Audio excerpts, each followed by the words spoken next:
Get your block knocked off, get your head chopped off.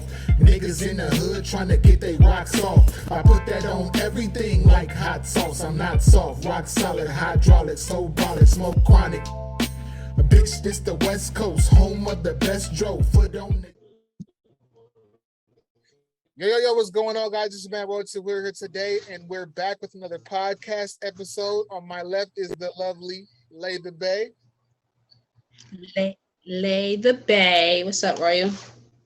And we're giving you that raw, educated analysis of life, baby. Let's go. So today we have a special guest who I'm going to bring on right now. And then when she gets on, we're going to introduce her.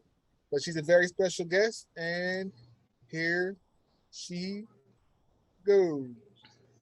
So today our special guest is the lovely Gailina. How are you doing? Yeah, I'm fantastic. How are you guys? Fantastic. I'm alive, alert, awake, and enthusiastic. Amen. I know that's right. So I want to start this off by talking about how I came across you on TikTok. Mm-hmm. So I saw a couple of your videos, and I was like, she is hilarious. And I love the fact that you humanize your disability. People always, I don't think they realize that people that have disabilities, they're us. Exactly. They're us too. So it's just like humanizing. You can do funny shit too. So I really appreciated that. Then I saw your video about the day that you got into your accident. And the day that you got into your accident is the exact day that my mother passed away. Oh, wow. So we were both going through something traumatic the same day. That's crazy. January 12th, 2020. So what was your life like before? I saw your journey video. So what was your life like growing up, and where did you grow up? I grew up in Oklahoma City, Oklahoma, the East Side. Yeah, growing up, I was a pretty stay to myself type of kid. I grew up like on the heavier side. I had a really big weight loss journey, a really big transformation.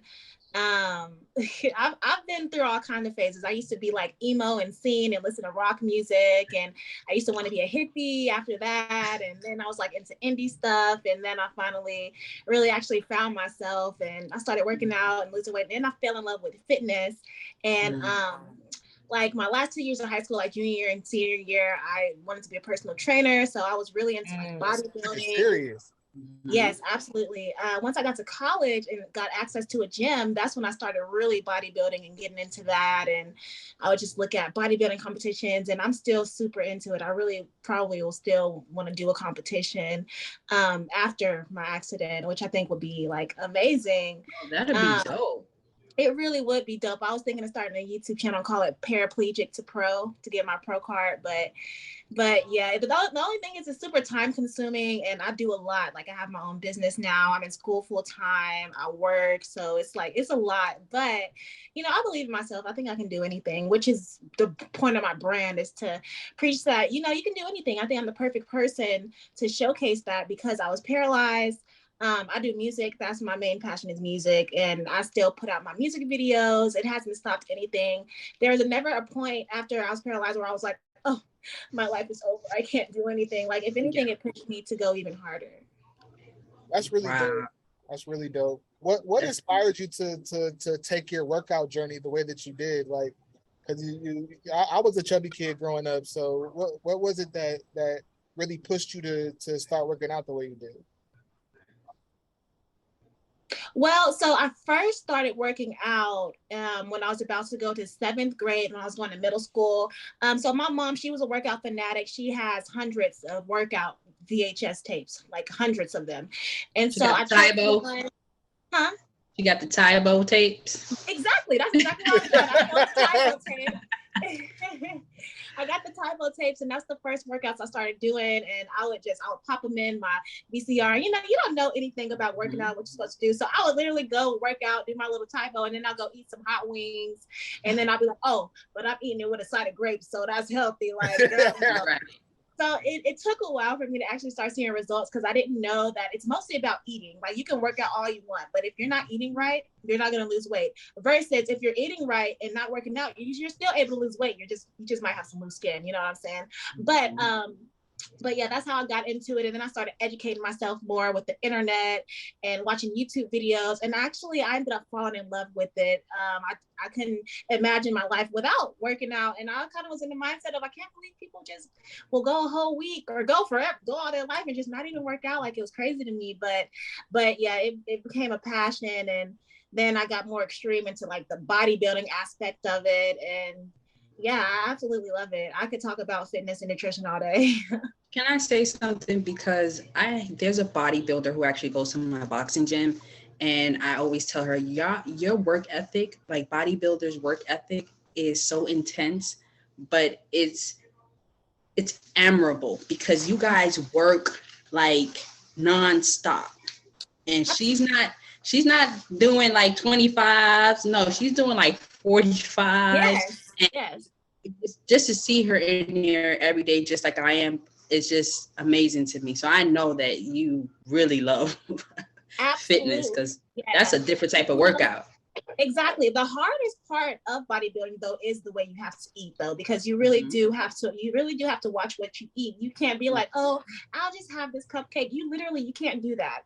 And so that's where the willpower really comes in, is definitely the way you have to eat for sure. How did you formulate your Can I ask you this? Go ahead. I'm sorry. Go ahead. I was gonna say, because you said you've been working out since you was younger, and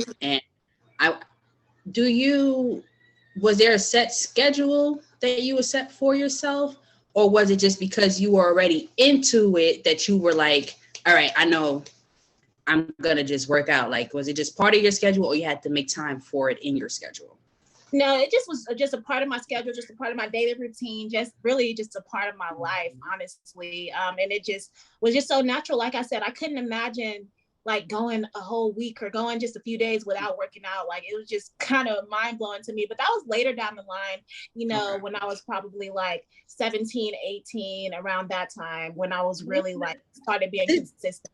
That's the amazing part. You're 16, 17, like 16 and 17-year-olds not thinking about working out. They're thinking about partying. So your mindset was already 10 steps ahead of the game. And thank you. I appreciate you. So growing up in a Black household, I'm sure the temptation for the food part was really hard. How did you find the strength not to partake in that cupcake or some cornbread or every now and then? Like what was it that was like, I can't do that? You have to find what works for you. You have to find substitutions that are lower calorie. Hold on, I got a call. I'm sorry. I don't know what to do now. Can you see me? Yes, we can. Okay. But yeah, you have to find substitutions. It's tons of information online where there's sweet substitutions and stuff like that. Also, chewing gum would help me a lot. Drinking a lot of water. Another trick I would do is apple cider vinegar. If you mix it with water and you drink it every morning or before every meal, it'll really help suppress your appetite. Oh, she know all the tricks. She know all the tricks. For sure. Find sweet fruits that you like. And you also, it's important to know the science behind it, because fat and protein is what keeps you fullest the longest. So if you eat something with a decent amount of protein and a decent amount of fat, you're not going to have those cravings. Also, it gets a lot easier the longer you go, then you don't even crave it anymore, So that's really a big part of it. And I was doing my best, honestly, when I was eating literally the same thing every single day. I would eat the same breakfast, like the same dinner, and literally just like clockwork. And that's fine. That's the easiest way to do it, honestly. And yeah, it was fun for sure. But you were disciplining your body at such a young age. Did you ever just wanted to like just stop working out, or was it just Like you just said, it's just natural, it just comes to you. Never. Okay. Because like I said, it became a passion. Like I would watch bodybuilding videos and people explaining the science behind food and the science behind, how are you going to grow your muscles versus what you do to get stronger, because it's different techniques. You work out differently for what you want. If you want to get stronger, you're going to lift super heavy, maybe 1 rep and then rest and then do another 1 rep of that. If you want to build your muscles, you're going to do about 8 reps, you know what I'm saying, of a weight, where at the 8 rep, you should not be able to do a 9th, So it, like I said, it was a passion for me. So I never wanted to stop. How did you come up with your workout regimen? Was it from those videos? Like, were you like taking tips from other people to formulate your own workout regimen? And was it like similar to those, or is yours totally different from theirs? No, totally similar. I would take information from like different videos and I'll use that to create my routine. I would know, okay, well, I want this to be bigger. Well, then I'm going to do this many reps. I'm going to follow what he's doing. I would watch a lot of Jeff Nippard and Greg Doucette and Stephanie Buttermore. Those were like my top 3. I'm like absolutely obsessed with them. So that is amazing. So you were able to formulate that. She's amazing. Oh, thank you so much. No, we haven't even been here half an hour, and you just talking has inspired. I don't know who wouldn't be inspired by you even just talking just now. Thank you so much. I appreciate that. So you said your first passion is music. So how did that come about? Well, I've been singing ever since I could speak, ever since I would remember. I would just make up my own tunes in my head, and I would literally just sing my own songs and just make it up as I go. Then I was in choir in elementary school and in high school, and just songwriting. I've always been a songwriter, like always, ever since I could remember. It just comes so natural to me, like different flows and melodies, and then the lyrics will come, and it's just yeah. So that's definitely my number one passion. So she could sing. She could sing. She don't sing. Sing. Yes, ma'am. Okay. Put some respect on her name. Did you do any singing growing up in school or in church or anything like that? Yeah, I was in choir at school. Same here. I was in a choir in school, and I also started playing the violin when I was 10 years old. The violin, a musician around. That really, people don't know that playing an instrument really helps you become a better singer and a musician, because you're learning about the notes and then you want to start matching stuff, and it really helps you a lot more. If you're just a singer, try to at least do some training when it comes to any instrument that you like. Yeah. Right. It really does help, for real. Right. It's not hard to learn either. It's really not hard to learn. I always thought it was more difficult because I'm a piano player by ear, so but the violin was like, it always looks so daunting and challenging to me. Like, it's not the way around for me. The violin is so classy, right? I love classical music. Like my whole entire pregnancy, that's all I listened to was classical music. A lot of Mozart for some reason. I don't know why. Beethoven, but girl, you just, oh man. Workout, violin, singing. She gonna have a whole resume by the time we finish here. Wait till I tell you I draw portraits. Oh, it's so crazy. I always it just keeps going. Tell people that that is one talent that I wish I had, because I can sing, I rap, make music, play piano, write poetry, act, all of this stuff. Writing a book too, but I cannot draw to save my life. My 7-year-old nephew drew a picture of me yesterday, right? Brought it to me, and I was just like, honestly, I don't think I could do any better. So So talk to me about the portrait writing. Talk to us about the portrait writing. I mean, portraits. How did that work come about? So I honestly thought I was just like you, couldn't draw for nothing until my junior year of high school, where I was just in my Spanish class and I was just doodling and I drew an eye and I was like, hold on, that's kind of fire. So I just started trying to draw other stuff. And I used to be into anime, so anime is real easy to draw. So I just started drawing like Attack on Titan characters, and then I just pumped it up. I started doing shading and and it was really good. And so I went to a fine arts high school. I went there to play violin, but I also was in choir, I also was in drama, and I was in dance. But I was like, dang, you know what? I can draw. So let me go talk to the art teacher. I went to go talk to the art teacher. I showed him my work. He was like, yeah, we're gonna put you in a second level art class because you're definitely not a beginner, even though I was a beginner, but I just started off so good. And from there, you know, so my senior year of high school, I took my art class, and yeah, I just started doing portraits, and they're really good. I mean, like tattoo worthy. If I can find the time, I'm gonna try to learn how to tattoo because I don't want the time to go to waste, you know. And girl, hush your mouth. Huh? I said, hush your mouth. Yes. I got a name and everything for it, but it, like I said, it is time consuming though. That's why I rarely do it, because the last piece I did was a commission. It was a huge piece. It was big, and it took me about 40 hours altogether. Yeah, 40 it takes a lot when you really want to be detailed. You really want to have that 3D effect. You know what I'm saying? Like it's real. So yeah. Girl, that's a shift. That's a whole week shift. Yeah. Oh. Yeah. Wow. Oh man, can I ask you this, because it seems like you pretty much had a sense of who you were in high school, when usually in high school is the time where people start, trying to search for their identity, try to figure out who they are. But you seem to have had a great head on your shoulders. Was that because you started off, working out? Because working out comes with discipline. So of course, as you keep going, you start to discipline every other areas in your life. Would you say that was the reason why you were so advanced, or, were there other factors? I feel like that definitely contributed. And I'm also like a really curious person. So I do a lot of research, and the more you learn, the more you know, and the more you grow, you know what I'm Absolutely. saying? So it's easy for me to find out what I liked, what I didn't like. You know what I'm saying? Because I'm always searching for new information forever. So I think that's a part of the reason why. Absolutely. We learn new things every day. That's Indeed. so dope. You said you had a name for the you said the tattoo shop that you want to open? Yeah. Right? Yeah. If I can you were share it to, with us? If you don't, I know sometimes. yeah, that's fine. Yeah. If I were to start, you can go ahead. oh yeah, it will be called Stamped by Lena. I like. I like it. Yes. I look forward to seeing that facet of your life come to realization. Like I look forward to seeing that. That's gonna be dope, and I'm probably gonna come up there and get a tattoo from you.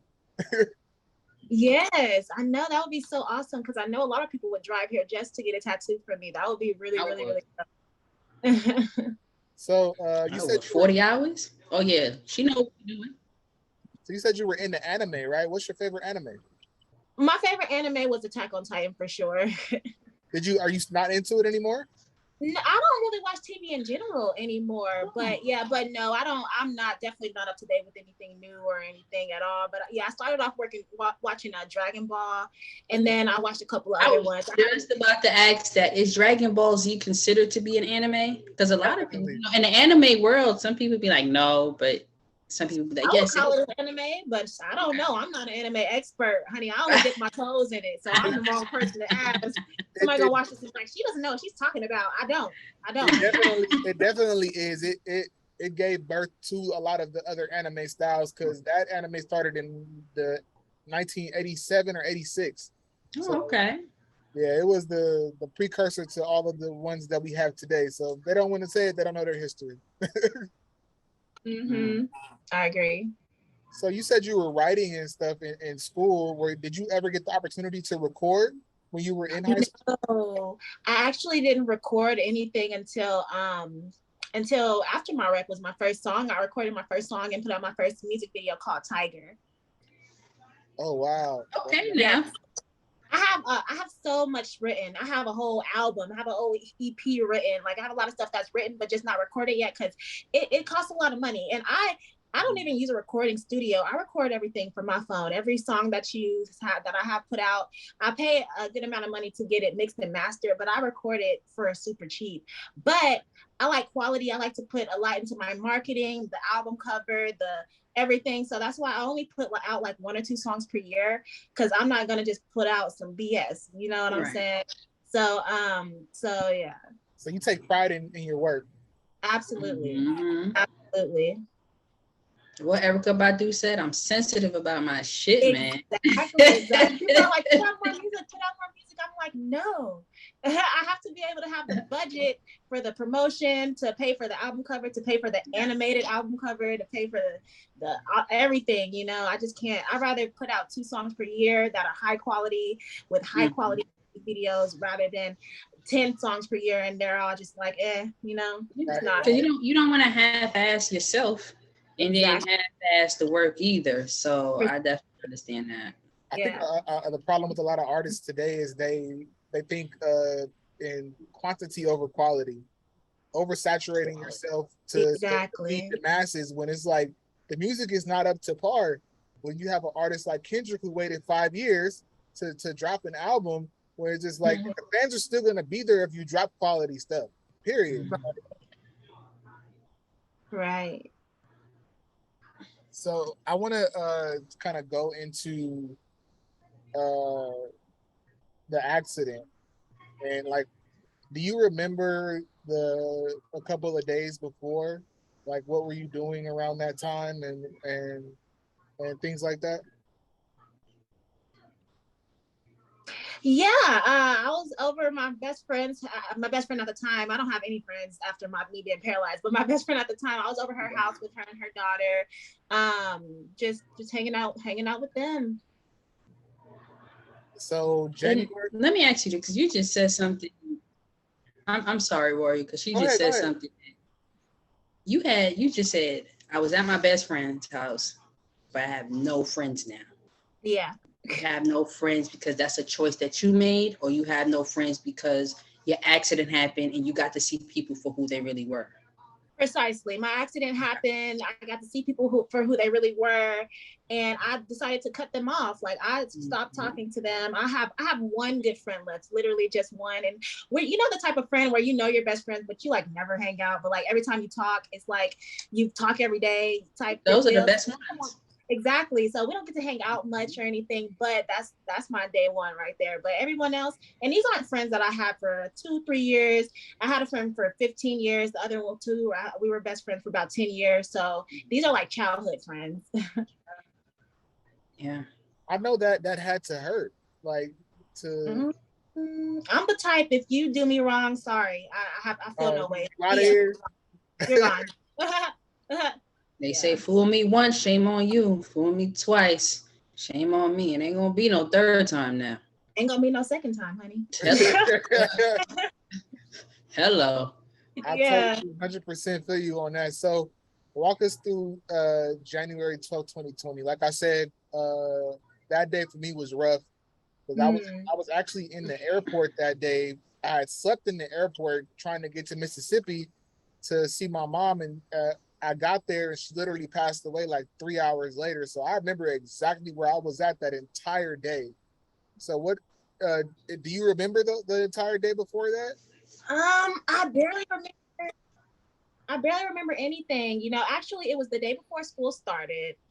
And I was going to get my nails done at 10:30 in the morning. I was just going to get my nails done.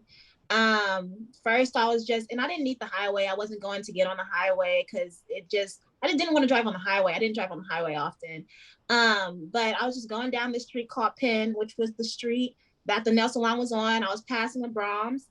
The next thing I know, I woke up in the hospital. My arms were tied to a bed, and I couldn't move. I couldn't move anything. Like, it was just ridiculous. And then the first thing because I couldn't talk, I had tube down my mouth. The first thing I like kind of mouth is like, well, what happened to my car? It's like the very first thing I was like, I knew I was obviously in the car wreck. I was like, what happened to my car? Then they showed me the picture of the car wreck. I was like, there's no way. There's no way I was in that, because my car, it literally was flipped on top of another car. My brain couldn't even process it, like what happened or how that happened. And then I saw it was on the highway. I'm like, I didn't need a highway. What was I doing over there? How did I get over on the highway? But someone struck you? I struck them pretty much because I was the one. It was my fault because I was getting on to an off ramp. So it was a head-on collision, and then I guess there was so much force that it forced my car to flip on top. Thankfully, they got to walk away. They were fine. I was the only one who was like severely injured. Oh wow! Have you been in contact with the person that you hit? Nope, not at all. Not at all. You know how many days later that you woke up, or was it the same day? I woke up 5 days later. Oh wow! Wow. Yeah. How was that coming to that realization that you literally lost 5 days? I was just like, wow. I asked my mom. I was like, so like, was I out cold or nothing? Anything? She said she said I would like open my eyes a little bit and like murmur and then just go back to sleep. I was pretty much out the whole time. Like it was insane. Yeah, the wreck was on the 12th. I woke up on the 17th. Damn, that's intense right there. Yeah, and I remember a few things. Like I remember coming out of surgery. My surgery took like 5 hours. I remember coming out of surgery. I remember opening my eyes and my little sister was crying, and I remember telling her, "Oh, it's gonna be okay," and giving her a hug. And then I remember like the nurses trying to do something, and I was just kind of like fighting back because I was in pain. Like that's why I was strapped down, I guess, because I was trying to fight them. But wow. yeah. So when you came to, were you like, did the doctors talk to you? What was the first thing they told you when the doctors talked to you? They pretty much tell me, they're like, yeah, so you were paralyzed and you may never walk again. And they're pretty much saying that the main reason that I survived is because I'm so young. They were really flabbergasted that I even survived that. Even if you see that wreck, that's the kind of wreck you go past and you see, wow, like nobody survived that. So like it's really crazy. But they said the main reason why they think I survived is because I'm so young. And then they were like, pretty much, it's good that I asked them, I was like, I was in the gym five days per week, 6 days per week before I was paralyzed. Do you think that because of that, it could contribute to me maybe possibly walking again? They were like, yeah, possibly. But, even when they told me that I was paralyzed, I didn't feel sad about it. Like, I wasn't like, oh no, my life is over. I was literally in my head, I was like, okay, well, this is just another thing to overcome. Like, I always knew that I would walk again. And I think my optimism is really what healed me, because it's really mind over matter. If you believe you're going to be sitting there and stuck like that forever, that's pretty much what's going to happen. But I had literally no doubt in my mind. And it's crazy because I guess a lot of people around me didn't feel that same way. I had a boyfriend at the time. He just ghosted me. He just stopped talking to me. He just stopped coming to see me in the hospital, stopped answering my phone calls. That's the only time I felt depressed or sad, was because of that situation, but never because I was paralyzed. Yeah. Wow. Mm-hmm. Can I ask you this? Because for you to have gone through such a traumatic event and still maintain positivity while you're going through that is, number one, remarkable, inspirational. People can't give me an excuse anymore, because here you are, someone who's persevered a situation in which you were supposed to be depressed or you were supposed to not even make it.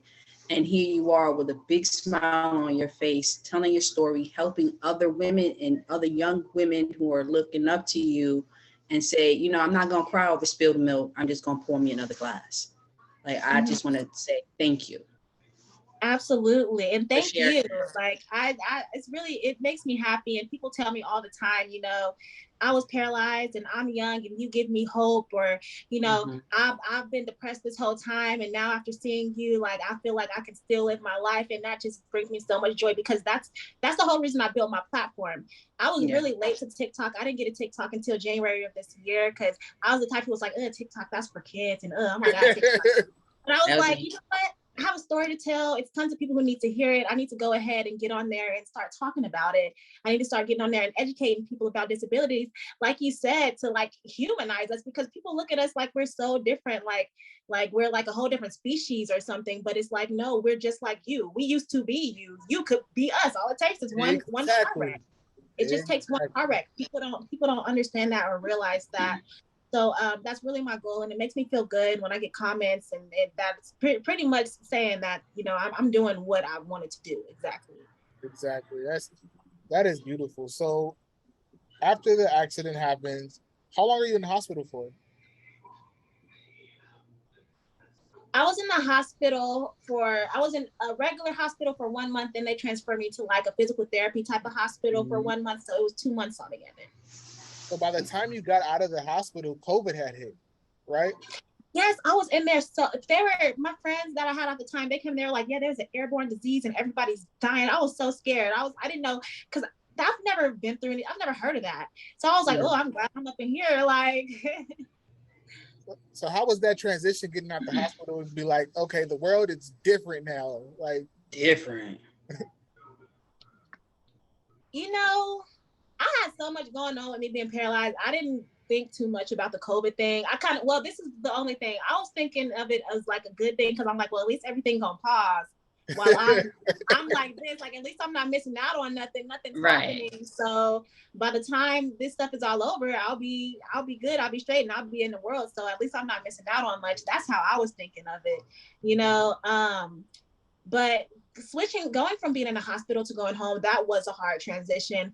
That's probably when I was the most depressed, because I was so used to having a lot of people around me. I was used to having my nurses, and it's like a whole environmental switch, and it was just crazy. And then I remember me and my best friend, we were talking about me finally get to go somewhere. And then my mom brought it to my attention, because I had forgot. My mom brought it to my attention, like, she's like, okay, well, you know, what if you go to the bathroom? Because, you know, when you're paralyzed, you can't hold your bladder, you can't hold your bowels. And I couldn't move anything at the time. So it's not like I could change myself. You know what I'm saying? So I was like, dang, I really can't go anywhere. Like, it was like, it's like reality kind of hit once I got out the hospital. Like, dang, I kind of can't do nothing. Like, so I got sad for that reason for a little bit, but I got out of it pretty quickly. How comfortable are you asking for help from someone that you're with, like a friend or something like that? Or is that something that you had to work up to? Or is it just like, you here, you better help me right now type shit? See, I guess it's more of the latter, because I feel like you would know that I need help. You would see that I'm struggling with something. Like when I first moved into my apartment, and I had friends that I'm not friends with anymore. I put my whole bed together by myself, like, wow, with the spinal cord injury, with these messed up hands struggling, and they were here sitting in the living room. I was in my room just trying to put this bed together, and they would come in and tell me something or say something and go back in there. They didn't offer help or ask for help, and I'm just sitting here like, well, you clearly don't want to help or something. I'm not about to be like, oh, well, can you help me with this? I'm like, I'm just about to do it by myself. So I guess I'm more of a person who's like, I mean, you should know that I need some help, you know, but if I really, really need help, I'll ask for some help. But to me, it's like, girl, you see, I'm struggling. Right. I just want to say, I'm every woman. Yes. It's so, like, girl, I did everything. I'm mounting my own TV. I'm mounting my TV in my kitchen. I put together my living room dining table. I put together my chair for my work. I put together my work desk. I did everything up in here. I put together this vanity. You are my shiro. What? You know, I struggle putting things together myself right now. I know it. Yeah. So, oh man, you are amazing. So what about was that the beginning of the end of those friendships, you think? At that point, did they kind of just disappear, or was it like they came around a little bit? Yeah. For that friendship in particular, that was definitely the beginning of the end, because I started noticing little things that they would do. Or, you know, what really did it for me was I wanted to have a brunch, you know, where my friends come over. I had a Polaroid camera. I was going to like set everything up. It was going to be so cute. And I went grocery shopping for everything. And I came back, and my best friend, they had lived right next door to me. So like right next door, like I can knock on that wall right there and they could knock back. They don't live right there anymore, thank God. But, and I was like, hey, you know, I just got back, and my mom, she had hurt her ankle, so she was on crutches. I can barely walk. So I was like, hey, can you come help me with these groceries? They never responded, never said nothing. Like, and we were texting before. It's not like I randomly just texted that. Like, we were texting before, and I was like, oh, I just got back. Can you help me with the groceries? Nothing. So I expected them, you know, to text me the next day and be like, oh, I'm so sorry, I fell asleep, or oh, I'm sorry, did you guys get it in there okay? Are you guys okay? But they didn't say nothing at all. And it took me and my mom 3 hours because I have stairs. So it took me and my mom like 2 hours to get everything up the stairs and in the refrigerator and everything. Cause we both crippled at this moment. Right. So I just didn't really like that. And then they texted me 2 days later saying, "What you doing?" And I'm just sitting here like, what?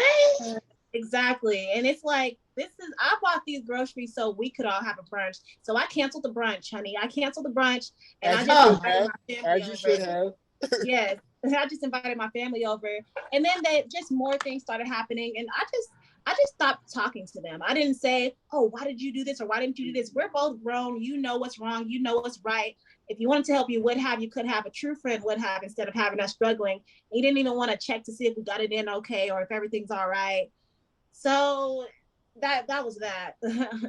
The lack of compassion, the lack of empathy, the disregard for what you just went through, it right there in itself, it just tells you the type of people that were around you.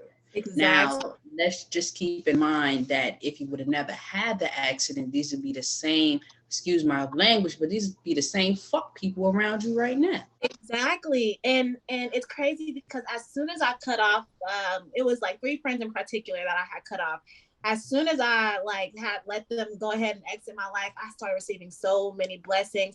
And the reason why is because they weren't supposed to be there to reap the benefits of those blessings. Because my TikTok started blowing up, and I'm the type who would have been like, "Oh my goodness, yeah, get my video." And because that friend in particular really wanted to be TikTok famous and da da da da. So I definitely would have been helping them out and stuff and shouting them out and doing skits with them. And they just weren't supposed to receive those blessings. So I just thank God that he went ahead and let me realize, like, these are not your friends. Really, sometimes it takes those traumatic experiences to get those people out of your life. Actually, that's one of the videos that I really saw how cool you were, because I had commented on it because I was like, "You made a video about losing friends," and I said I could relate, and I really can, because I've lost a lot of friends due to a lot of different reasons. People being fake, mostly, just not being real. And I saw that you had followed me back, and I'm just like, what is this person that has 100,000 followers following me back for? I was shocked. How do you maintain? Like, how do you stop? The first question I had actually was, how was your social media presence before TikTok? I've always had a pretty nice social media presence. I first went viral in 2018 for my weight loss transformation. I had a crazy transformation. Like, people would argue with me, telling me that that's not me and that's somebody else. Like, literally, there's online forums of people arguing whether that's me or not. It's ridiculous. But yeah, that's when I first went viral. So I've always had like a pretty decent social media platform. But I really started going viral on TikTok when I started posting in the beginning of this year. How do you maintain to keep, like, be so personable with people? Because it seems like you haven't let it go to your head. You're just you still talk to people. You engage in the comments with people. Even some of the negative people, you're able to like make a joke out of it and clap back on them real quick.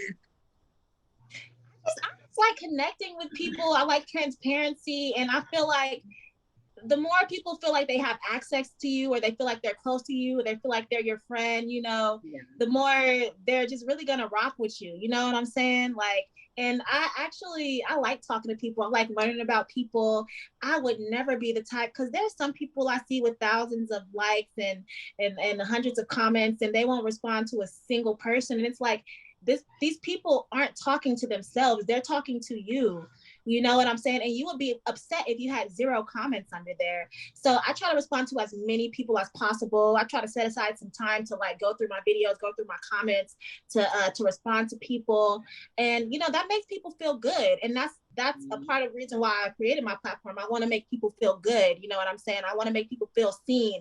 It could be somebody, I don't even care if it's somebody with 0 followers and they don't have a profile picture. If I catch you following me, I'm going to follow you back because you're a human being. I'm not following you because I'm necessarily interested in something you're going to post. I'm just following you to show you, like, or commenting back to show you, like, hey, I see you. You know what I'm saying? You never know what that person's going through. They could be ignored all their lives, but then you just responded to their comment. So now, you know what I'm saying, they're feeling good about themselves. You know what I'm saying? Absolutely. It's that part right there, the I see you. Because a lot of people don't feel seen in today's society, especially with social media. That's why I say a lot of the social media love is fake. And people Yeah, don't understand it. They're just there for the time being, you know, or whatever they can mooch off of you or whatever, and they don't see the fact that there's a real people too. They have a real life. exactly. And so they'll say the most hurtful thing on the internet, something that they wouldn't say at their job or say to their coworker or to their sister, whatever, but they'll say this to somebody and then walk away. I know you've had those comments as well. How do those affect you? What comments? The negative ones, you know, the keyboard warriors talking. Oh, He said the um, keyboard warriors. You know I what I'm mean, talking about. it really doesn't affect me. Yeah, it really doesn't affect me because it's like, why would I care about these one or two negative comments when I have 200 positive comments? You know what I'm saying? Like, it might upset me for a second, like it might make me mad a little bit, but for the most part, I don't care because I have so much support. What do I look like sitting here worried about the negative comments? That's the reason why they're mad, because they see all the positive comments. You know what I'm saying? Right. Like, Right. you're always going to have haters. You're always going to have people who are negative. You cannot let that ruin your mood, or you know what I'm saying, make you feel some type of way, because honestly it should probably make you feel better, because if you don't got no haters, you ain't popping. So Hello. Right. Right. You're not doing something right apparently if you ain't got somebody hating. Cat Right. Williams said, if you got 14 haters, you need 16 by the time the summer come in. Indeed. Indeed. Just don't add them to the list. Add them to the list. I want to ask you this question, because you're so positive, you're so inspirational, and you know, of course, I don't want to keep referring it to a tragic event because so much good has come out of it for you. Um, how do you maintain just, you know, being humble at this point? You know, social media is now, for me, I believe that attention is now the new commodity. And, you know, the more attention people get, the more of an asshole they become. But it seems like the more you get it, the more of a better person you become. And for me, it's like, how do you maintain that humbleness? Like, what keeps you grounded? I guess because I just feel so grateful. I don't know. I just feel so grateful to even have a little community, to have people who really like me, to have people who who want to talk to me, who want to know more about me, who are entertained by me. It really means a lot. It really means a lot to me. And I guess it's just natural. I don't know. I'm not going to start treating the people who are supporting me, the only reason why I have a platform, like they're nothing. Like that makes absolutely no sense to me. Like some people they get a lot of recognition, or they get a lot of money, and like those social media girls who like to call all their followers broke and stuff, like, ain't they the reason why you're not broke? Like, you know what I'm saying? Like, it's just not a part of my character.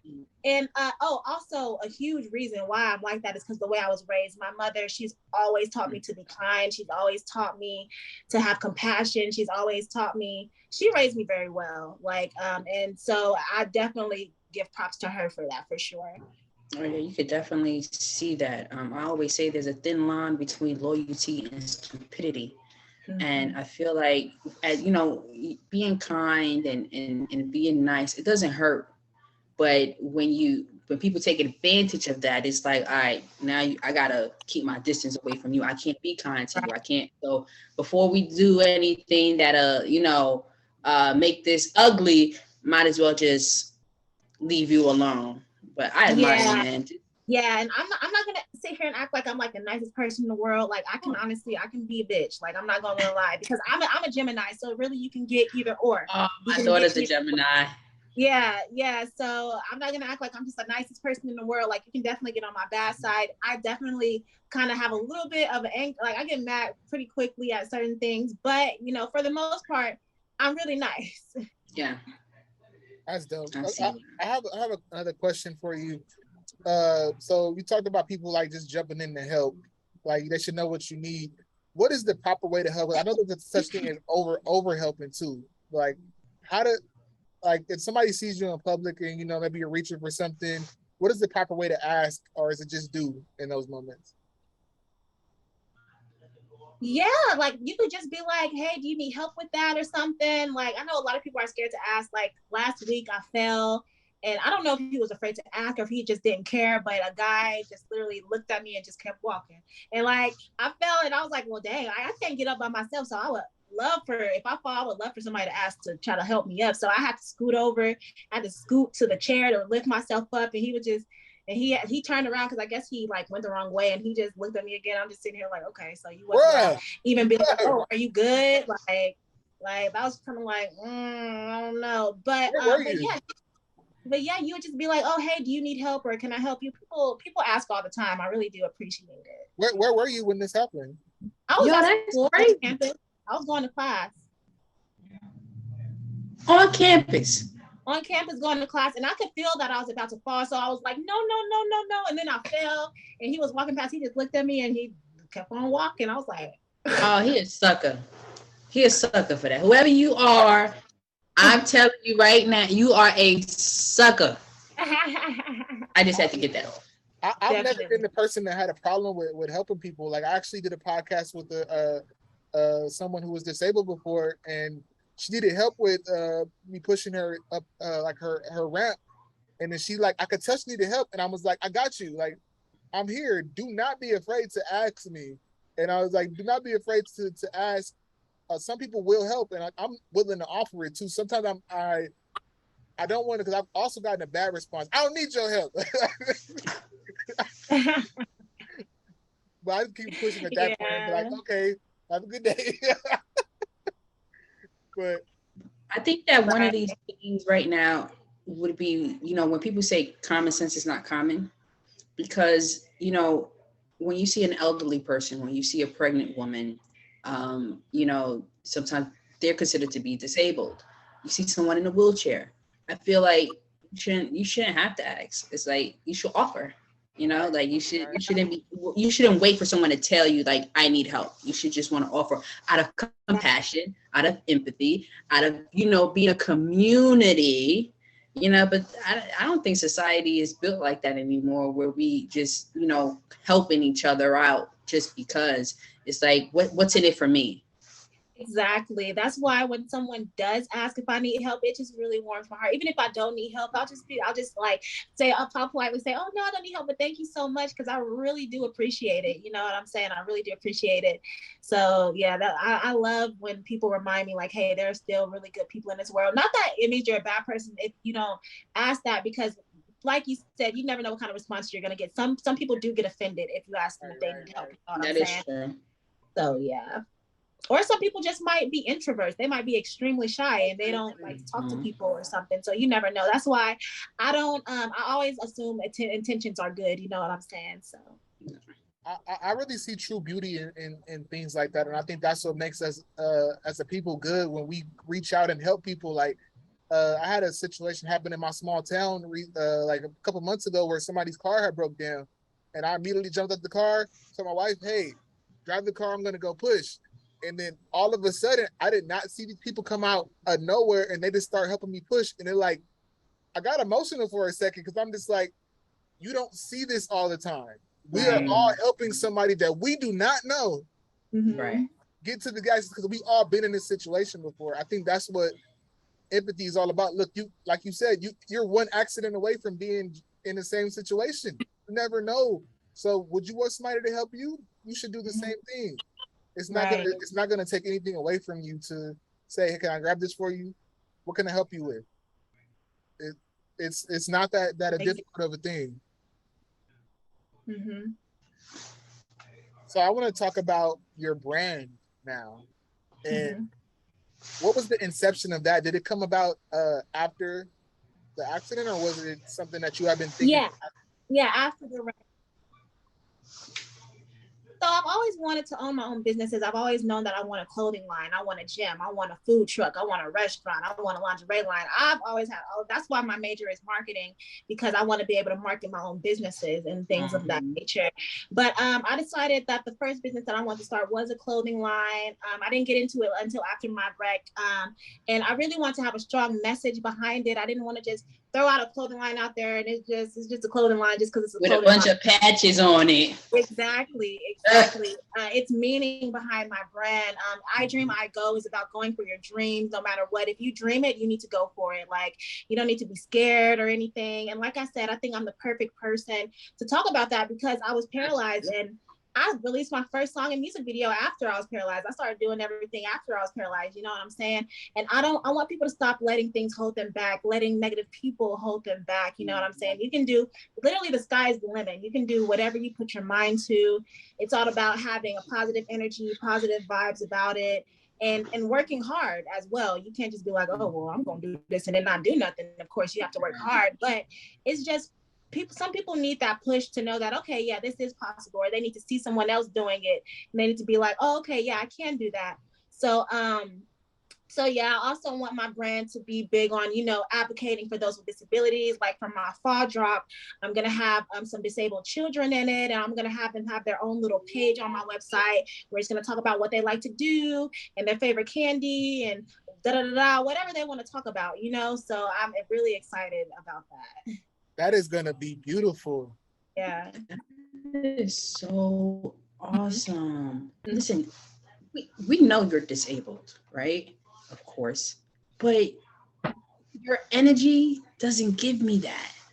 Like, you're not out here, with a pity party. You're not out here trying to be a victim. You turned a bad situation to a good situation. And it's just so remarkable to see such, because as Black women, we tend to be called, angry Black women. And sometimes when things happen in our lives, we tend to get bitter. But you don't have that at all. I don't feel that energy at all with you. You just positivity, like every word that is coming out of your mouth. And I'm in awe. Like, I'm in awe. You are amazing. So you said the brand is I Dream, I Go, right? What's the website to go to so we know to go to it? I'm also going to put it down in the description so people can go there as well. Oh yeah, absolutely. I Dream, I Go. It's just idreamigo.com. So do you want to have anything else under that umbrella, like that name? What made you, how'd you come up with the name? And do you want to have it just to be the clothing line, and you want to have your other businesses separate, or do you want to have other things under that I Dream, I Go umbrella? I Go will probably be its own thing. Well, I do kind of want to do like a nonprofit type of thing with it as well. I want to give it to charities and things of that nature. Donate time and time as well, time, energy, resources, things like that. But I came up with the name. I think God just put it in my mind, because at first the brand was going to be called The World Is Mine. But I found out that Shaq actually has that trademarked. Right. Yeah, Shaquille O'Neal. One of the many that he has, because he already got himself and his whole entire family trademarked. I know, and I think they're like, he's not even doing anything with it, but I'm not even mad because I really like I Dream, I Go better. So my business is called The World Is Mine LLC, but the brand itself is I Dream, I Go. And like I said, I like it so much better. I love the logo. I love the meaning behind it. I think it's powerful, and I think it's inspiring. So I'm not even mad. That's awesome, because you're marketing to disabled people and able-bodied people alike. So you can go ahead. And is your clothing line like for all genders and, little kids, big kids? Yeah, so right now, since I just started out, I just have t-shirts out right now. They go from extra small to 5X, men and women. It's unisex. For my next drop, I'm going to be releasing hoodies, sweatshirts, beanies, also kids sweatsuits and stuff like that. So I'm really excited to have some more apparel for people to go ahead and get. So they go on there and they can order everything from the website, right? That's awesome. Are you marketing to all sizes as well? Yeah, well, right now just adult size is extra small to 5X. Well, that's pretty much everybody. That's pretty much everybody. Yeah, pretty much. Beyonce got in trouble because her thing didn't got past the 2X. But everybody was like, well, what about the big people? Yeah, sometimes it's hard to find manufacturers that go up to that size. Sometimes it's not even the business owner's fault. Sometimes it's really hard to find those garments. You know what I'm saying? Like some of the sweatsuits that I'm gonna get, they only go up to 2X and 3X. So I had to find a different sweatsuit for the bigger sizes. You know what I'm saying? But it's always possible. Like I said, you just have to do a lot of research. So you had the wherewithal to actually do that research, because somebody would have took that as a roadblock and said, well, I guess I'm not going to market to those people. Hello, Royal. She 40 hours. Did we forget about the 40 hours? Okay, let's not forget about that. Oh yeah, it also took me 40 hours for the site to put the site together. I put the whole site together. It's really good. People are like, this looks like an H&M site. You know what I'm saying? Because usually people just do the bare minimum, regular template. You go to the website, you see the shirts. But my website is actually kind of like an experience, kind of. I'll put a lot into it. So. That is so dope. So you also said that you made your music after and everything like that. You said 2 music videos, or is it 1 music video? I have 1 music video out right now. What's the name of that song? It's called Tiger, Gailina Tiger. Mm-hmm. Okay.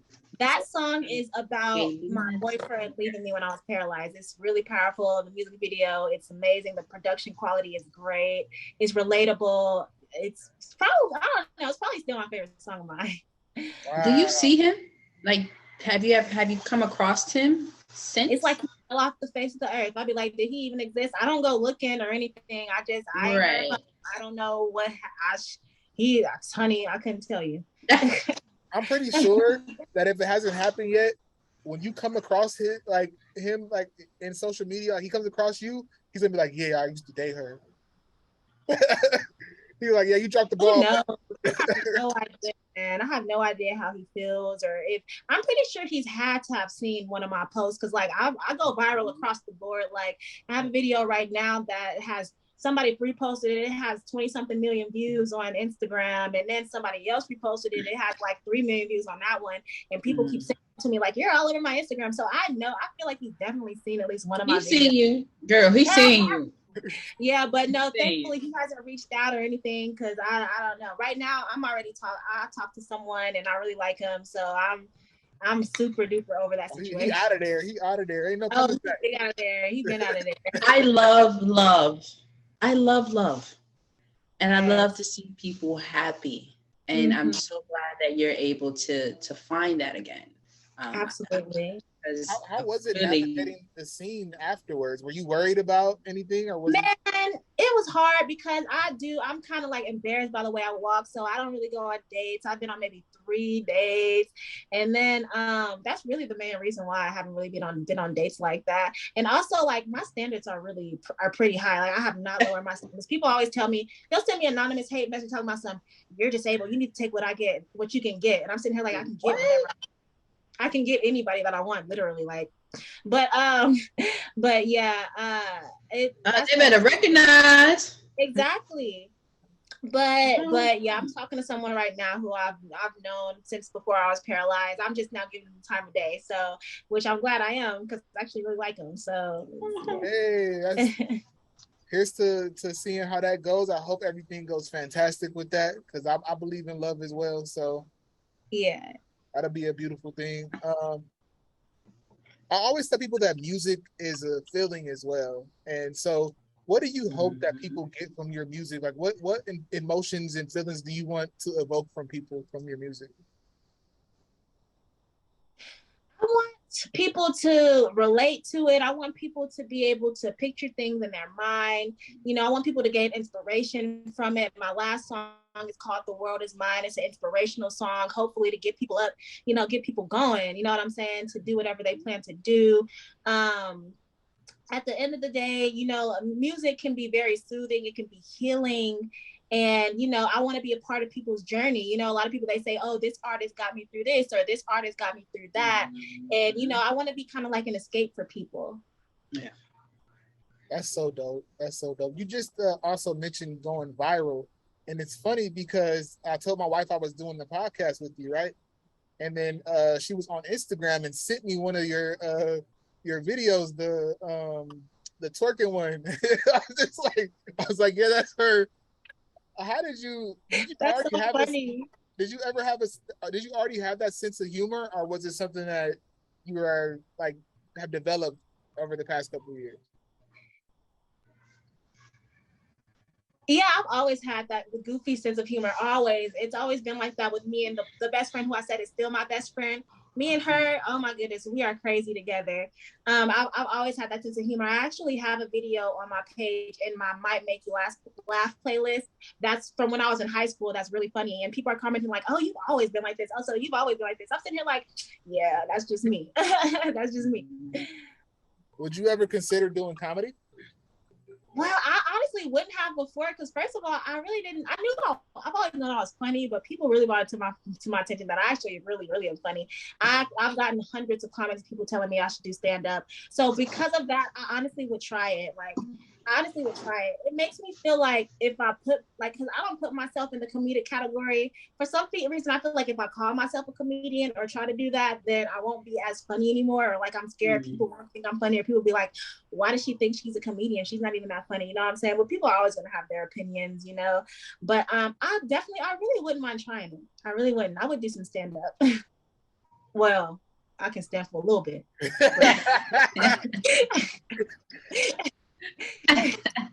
Your work ethic alone though tells me that you'll be great at it because you've been great at everything that you tried so far. So it's just about putting the time and effort into it, because just like singing music, just she's like the GOAT.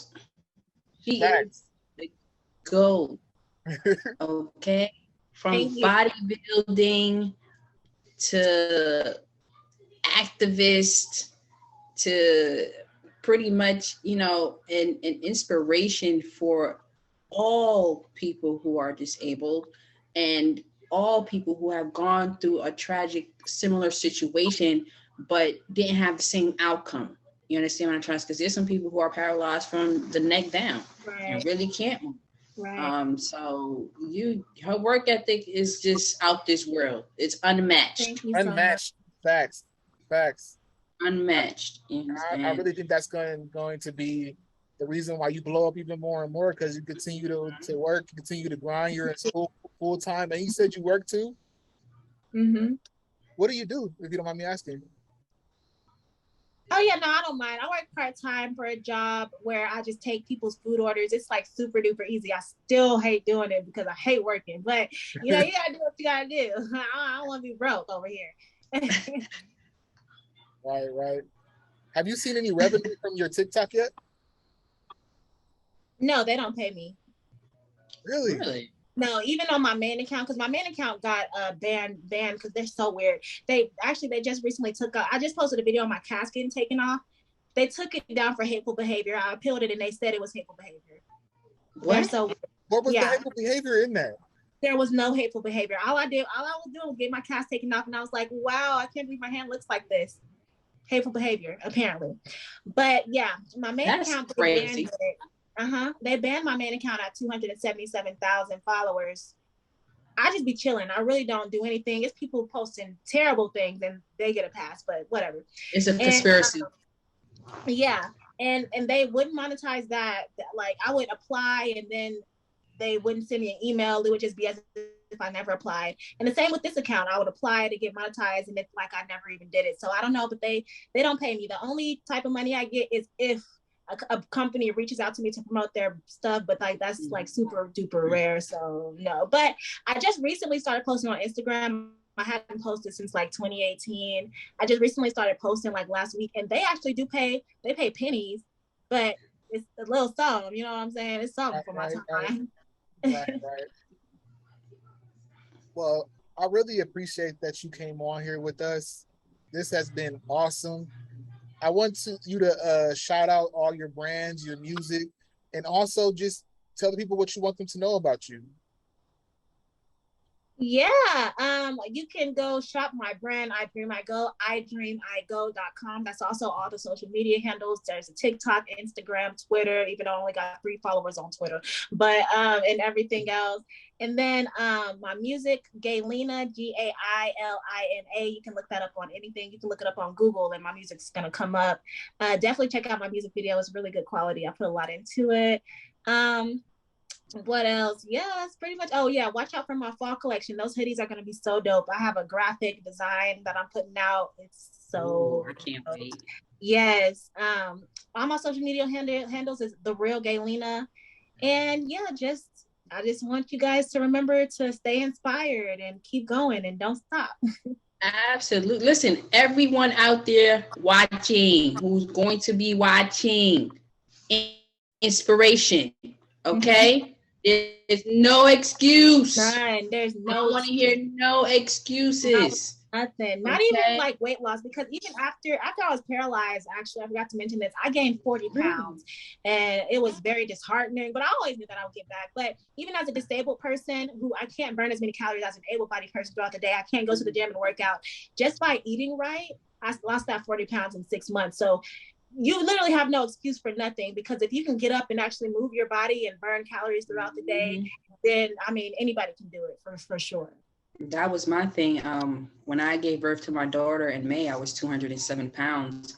I am now 160 pounds, and that was just from eating right and maintaining the consistency of eating right and working out. So yeah, I definitely agree with you with that one. Well, it's been an honor and a privilege to have you on, and I hope I bow. I'm sorry. I'm bowing. Hopefully that you wouldn't mind being a guest. Thank you so much. Hopefully you wouldn't mind being a guest on in the future. And yes, much no, love. we need to get her back on when she. I said we need to bring her back when she drops her full line. I will definitely be back. Lay the Bae, where can I follow you? Oh, you can follow me on Instagram. I'm just like you, girl. I just got reacquainted. I use Instagram more than anything. So you can follow me on Instagram, LAY_BELS. But you'll be able to, he'll send it to you. I'm gonna follow you for sure. Snapchat, Twitter, girl, probably Royal and my friend Chrissy that I got up there. So yeah, I'm still trying to learn the Twitter and Instagram and everything like that. But I'm still. Royal, when did I just get TikTok? You just helped me with TikTok, didn't you? Like 2 days ago. Earlier this week. I am a young old lady. I'm very traditional, but very modern at the same time. Like I know what's going on, but I don't want to know what's going on. I understand that. That's me. Well, like I said, I look forward to having you on again. Thank you. Yes. Thank you for having me. You are a great interviewer. I will definitely be back. I love your questions. I love how everything flowed so well. It was well done on your part, both of you guys. This is the real, man. We just trying to give them to raw education. You know? Love it. Go with the flow. Mm-hmm.